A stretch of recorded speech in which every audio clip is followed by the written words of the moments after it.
AITA for making my sister pay back my daughter. I, 42F, have a daughter, Brooke, 16F, who is a total bookworm.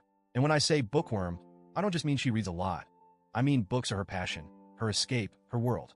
She started reading at 5 and never stopped. She's the kind of person who will stay up late, curled up with a book and a flashlight under her blanket, completely immersed in a fictional world. She saves every penny of her allowance to buy books, always hunting for the next special edition, signed copy, or collector's item. She has bookshelves lining her walls, filled with rare editions, limited prints, and some books she loves so much that she owns multiple versions of them. Every single book in her collection means something to her. So when she saved up for months to get a special edition of her favorite book series, she was ecstatic. The book finally arrived last week, and she was practically glowing with happiness. She unwrapped it so carefully, like it was the most fragile thing in the world, and placed it in the perfect spot on her shelf. I don't think I've ever seen her that excited over anything. Now, enter my sister, Lindsay, 36F, and her daughter, Mariah, 13F. Lindsay and I have never been super close, but we have a decent relationship. We see each other occasionally, mostly at family gatherings or when she needs a babysitter. Mariah, on the other hand, has always been a handful. She's spoiled, entitled, and has a habit of taking things that don't belong to her. Lindsay brushes it off as kids being kids. But to me, there's a difference between a child making a mistake and a child deliberately doing something wrong without facing consequences. On Saturday, Lindsay and Mariah came over for a visit. It had been a while since we'd seen each other, so I was hoping for a nice, drama-free afternoon. The moment they walked in, Mariah immediately tried to go upstairs to Brooke's room. I stopped her, telling her that Brooke wasn't home yet, but would be back in about 20 minutes. I suggested she stay downstairs with us and tell me about school instead. She looked annoyed but sat with us for a bit, answering my questions with one-word responses before suddenly saying she needed to use the bathroom. We have 2 bathrooms in our house, one upstairs and one downstairs. Unfortunately, the downstairs one was having plumbing issues, so I told her she could use the one upstairs. She nodded and went up. 15 minutes later, Brooke came home. She greeted everyone, smiled, and then headed upstairs to change.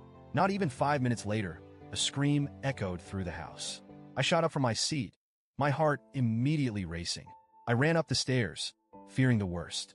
But when I reached Brooke's room, I stopped in my tracks. My daughter stood in the middle of the room, tears streaming down her face, looking at what could only be described as a massacre of books. Pages were ripped from their bindings, shredded into tiny pieces. Covers were bent, torn, or completely destroyed. Some books were thrown carelessly across the floor like they were garbage. And at the center of the destruction, the special edition book she had just bought, completely ruined. The cover was ripped clean off, pages crumpled and torn, like someone had deliberately tried to destroy it. And standing near the wreckage was Mariah. Brooke was sobbing, too stunned to even say anything. She just kept looking at the mess, as if she couldn't believe what she was seeing. I turned to Mariah, my hands shaking with rage. "What did you do?" I demanded. Mariah crossed her arms and shrugged. "They're just books. Just books." I think I almost blacked out for a second from sheer fury. I turned to my sister, who had followed me upstairs and was now standing in the doorway, looking completely unbothered. "Your daughter destroyed my child's books," I said, trying and failing to keep my voice calm. "She needs to apologize right now and clean up this mess." Lindsay rolled her eyes. "Come on, she's just a kid. She didn't know what she was doing." I actually laughed at that. "She's 13, Lindsay. She knew exactly what she was doing." Lindsay sighed, acting like I was making a big deal over nothing. "Look, if Brooke didn't want her books touched, she shouldn't have left them out." "They weren't out." I snapped. "They were on her shelves, in her room, where Mariah had no right to be." Brooke, still crying, finally managed to choke out, "Why would you do this?" Mariah rolled her eyes. "It's just paper. You can buy new ones. That's when I lost it." I turned back to Lindsay and said, "Your daughter is never coming back to this house, and you're going to pay Brooke back for every single book she destroyed." Lindsay scoffed. "You're being ridiculous. I'm not paying for some books. These aren't just some books. Some of these are limited edition. They're not even replaceable."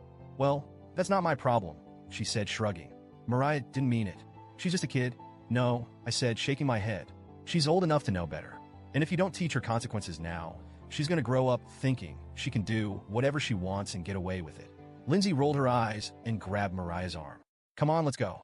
Clearly, my sister cares more about stupid books than her own niece. Before leaving, Mariah turned to Brooke and smirked. They weren't even that good anyway. Brooke burst into fresh tears as they walked out. After they left, I sat down with Brooke and helped her clean up the mess. She was heartbroken. I've never seen her so devastated. It wasn't just about the books. It was about the fact that someone came into her personal space, disrespected something she loved, and got away with it. That night, I told my husband what happened. He was furious. He agreed that Lindsay needed to pay Brooke back, but we both knew she wouldn't. And we were right. I reached out to Lindsay again, demanding that she reimburse Brooke. She refused. She called me a greedy bitch and said I was overreacting over something that wasn't a big deal. To make things worse, my extended family started getting involved. Apparently, Lindsay ran to our parents and painted me as the villain, saying I was being too hard on Mariah. Now I have my mom, my dad, and a handful of relatives telling me that I need to be the bigger person and let it go because Mariah is just a kid, but I refuse. Actions have consequences. Mariah walked into my daughter's room and deliberately destroyed something she loved. And if Lindsay won't teach her accountability, then I will. So, Reddit, AITA for demanding that my sister pay for the books her daughter destroyed?